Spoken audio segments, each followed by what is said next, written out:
यदि बेचना चाहते हो तो देर क्या है, बेचो ना। बोले कोई ग्राहक तो हो। बोले बेचने वाला हो तो ग्राहक भी मिल जाएगा। बोले बेचने वाला मैं हूँ, तो बोले ग्राहक मैं हूँ। बोले तू खरीदेगा? बोले आप बेचोगे? आप बेच नहीं सकते। बोले आप खरीद नहीं सकते। बोले बेचो, मैं तैयार हूँ। बेचने वाले को अपनी चीज़ बेचनी है तो कुछ भी बेच सकता है। लेने वाला लेना चाहिए तो मुँह मांगे दाम भी दे, तब भी बेचने वाला कहे बेईमान हो जाए मैं नहीं बेच रहा हूँ, तो ले नहीं सकता। किंतु बेचने वाला बेचना है तो बेच सकता है वो तो। बोले ठीक है मुझे बेचना है। बोले क्या मांगते हो? बोले मैं कुछ नहीं मांगता। फिर जो देने वाला दे दे उसी में बेच दूंगा। टोकरा था सर के ऊपर, एक खली का टुकड़ा निकाला और खड़े खड़े ही एक टुकड़ा निकाल के दे दिया शिवकोटि राजा को, लो इसके बदले में आपकी पूरा वो देना चाहो दे दो। बोले दिया, कागज़ पर हस्ताक्षर किए, आज से इनका मालिक है, और जा कर के अपने दीक्षा ले ली। क्योंकि उन्हें एक एक मिनट का समय, सेकंड का समय भारी पड़ रहा था। मेरा वैराग जागृत हुआ तो तुरंत जाकर दीक्षा ले लो। तो समंत स्वामी फिर जाके दीक्षा लेते हैं। और समंत स्वामी ने जो वाद किए सब जगह हर राजा के यहाँ किए। उन्होंने लिखा है, अपना स्वयं परिचय दिया है, मैं वादी हूँ, कवि हूँ, गमक हूँ, मैं तांत्रिक हूँ, मांत्रिक हूँ, और मैं निर्भीक शार्दूल की तरह, सिंह की तरह से विचरण कर रहा हूँ, और मैं बात का इच्छुक हूँ, मैं बात करना चाहता हूँ। जिसको भी ज्ञान का अजीर्ण हुआ हो मेरे सामने आए, और शादवाद मतलब शंका हो तो मेरे सामने आए, मैं उसका समाधान करता हूँ। पूरे भारत मंडल पर चक्कर लगा करके हर राजा के राज्य में उन्होंने शादवाद का डंका बजाया। उन आचार्य समंत स्वामी के बारे में शिवकोटि महाराज कह रहे हैं, बे स्वामी समंत भद्र। अंदर से श्रद्धा से शब्द निकल रहे हैं, श्रद्धा होती है ना, शब्द निकलते हैं। अंदर से कह रहे, हे स्वामी समंत, हे गुरुदेव। स्वामी समंत भद्रों में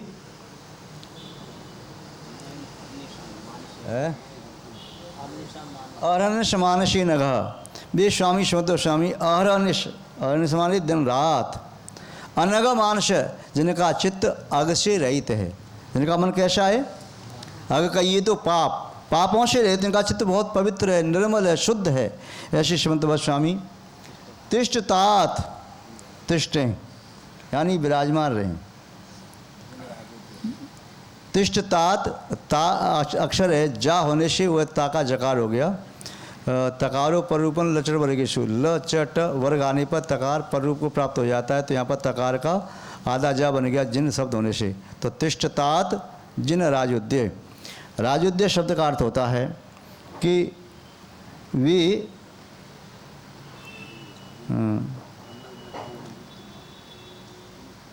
एक मिनट, जिन राज, अद्य माने आज, तिष्ठतात, वे स्वामी समंत स्वामी आज भी किस प्रकार से हैं वे? तो आचार्य शिवकोटि महाराज कह रहे हैं, शासनामुदि चंद्रमा। जैसे समुद्र के जल को बढ़ाने के लिए चंद्रमा होता है, शुक्ल पक्ष में समुद्र का जल बढ़ता है। आप जानते हैं समुद्र के किनारे रहते हैं, बोरीवली के तो पास में ही जंगल है ना, वो समुद्र है। कितनी दूर होगा? 1-2 किलोमीटर, इतना ही होगा, पास में ही है। और आपको अनुमान होगा कि शुक्ल पक्ष में समुद्र का पानी थोड़ा बढ़ जाता है, कृष्ण पक्ष में घट जाता है। चंद्रमा की कला ज्यों ज्यों बढ़ती जाती है त्यों तो समुद्र का पानी बढ़ता है, कला ज्यों ज्यों घटती जाती है पानी समुद्र का थोड़ा घटता चला जाता है। गोवा गए थे अभी हम लोग, तो वहाँ पर लोग बता रहे थे कि पूर्णमासी के दिन पानी यहाँ तक आ जाता है, और अमावस्या में पानी वहाँ तक पहुँच जाता है। सूरत के पास भी समुद्र है, जहाँ समुद्र है तो सब लोगों को आइडिया है। तो आचार्य समंत स्वामी के बारे में शिवकोटि महाराज कह रहे हैं, शासन अम्बुदी चंद्रमा, जिन शासन रूपी अम्बुदी माने समुद्र को बढ़ाने के लिए आचार्य समंत स्वामी चंद्रमा की तरह से हैं। वर्तमान में जिन शासन रूपी समुद्र की वृद्धि हो रही है तो समंत स्वामी जैसे चंद्रमा के माध्यम से हो रही है। इस प्रकार उन्होंने उनकी स्तुति की है।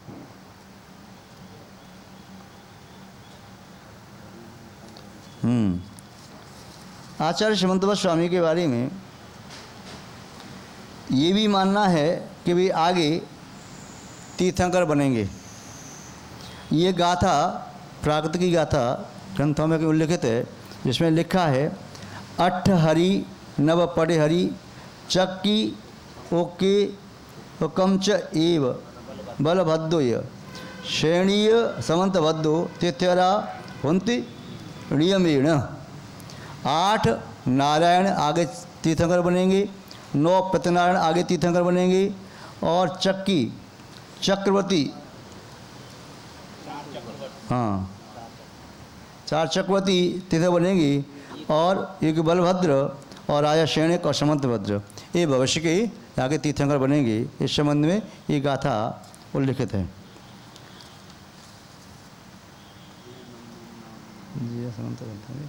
हाँ, हनुमान चरित्र में समंतभद्र स्वामी की स्थिति ऐसे की है।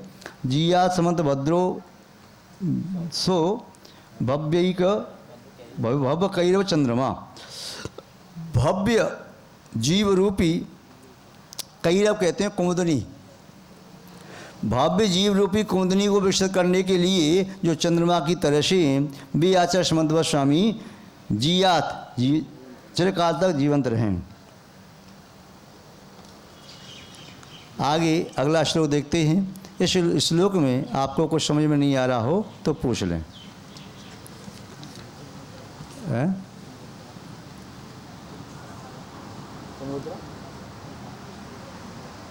दिया है, चलो कोई बात नहीं। तो ये श्लोक का सामान्य अर्थ आपको समझ आ गया हो कि आचार्य शिवकोटि महाराज ने अपने गुरु महाराज समंतभद्र स्वामी की किस प्रकार से भावयुक्त स्तुति की, ये वंदना की, उनका स्मरण किया और उन्हें प्रणाम करके ग्रंथ को लिखना यहाँ प्रारंभ किया। कोई बात नहीं, एक श्लोक तभी ले लेते हैं। कोई बात नहीं, कोई बात नहीं। वर्धमान जिनाभावात् वर्धमान जिनाभावात् भारते भव्य जंतवः भारते भव्य जंतवः कृतेन येन राजन्ते कृतेन येन राजन्ते तदहं कथयामि वः तदहं कथयामि वः वर्धमान जिनाभावात् भारते भव्य जंतवः कृतेन येन राजन्ते तदहं कथयामि वः। पढ़िए।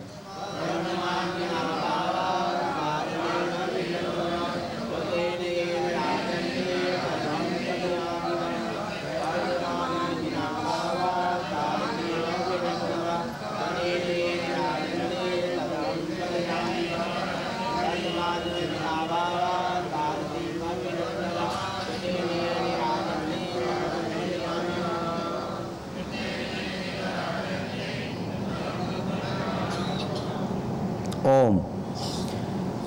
इस श्लोक में आचार्य शिवकोटि मुनिराज बता रही हैं कि उस समय उनके समय में जब वो शिवकोटि महाराज हुए थे उस समय 24 में से कोई तीर्थंकर नहीं थे, सब मोक्ष को चले गए।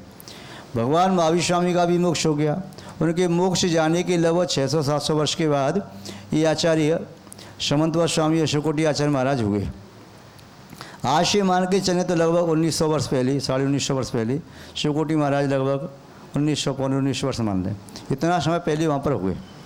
तो वो कह रही हैं वर्धमान जिनाभावात, वो कह रहे कि वर्धमान महावीर स्वामी की जिंद भगवान के अभाव होने से, भगवान महावीर स्वामी होते तब तो कोई बात नहीं, उनके संरक्षण में जाकर के दिव्यध्वनि सुनते और कल्याण का मार्ग क्या है उसे ग्रहण करते और कल्याण के मार्ग पर अग्रसर या आरूढ़ हो जाते। किंतु वर्धमान जिनाभावात, वर्धमान भगवान महावीर स्वामी के अभाव हो जाने के उपरांत अब अल्टरनेट क्या है? अब वो तो चली गई, लौट के आएंगे नहीं। अब भव्य जीवों का कल्याण कैसे हो और कहाँ से चली गई वे? तो बता रहे हैं भारते भव्य जंतवा, इस भारत देश से, भरत क्षेत्र से भगवान महावीर स्वामी का मोक्ष हो गया। उनके मोक्ष जाने के उपरांत भव्य जंतवा, भव्य प्राणियों के लिए, कृतेन येन राजन्ते, भव्य प्राणी जिस क्रिया के माध्यम से, जिस आचरण के माध्यम से, सदाचार के माध्यम से राजन्ते शोभा को प्राप्त होंगे, अपना कल्याण कर सकेंगे, दुखों से बचेंगे, तीन ने तद अहम, उसको अहम माने मैं कथयामी कहता हूँ, वह आपके लिए, मैं आप सब भव्य प्राणियों के लिए उस धर्म को कहता हूँ जिस धर्म को धारण करने से भव्य जीव अपनी आत्मा का कल्याण कर सकें। आचार्य समन्वय स्वामी ने लिखा, देशयामी समीचीनम धर्मम कर्म निवहरणम संसार दुखतः सत्वान यो धरित्युत्तमे सुखे। मैं उस धर्म को कहूँगा जो धर्म समीचीन है, कर्म निवारणम कर्मों का नाश करने वाला है,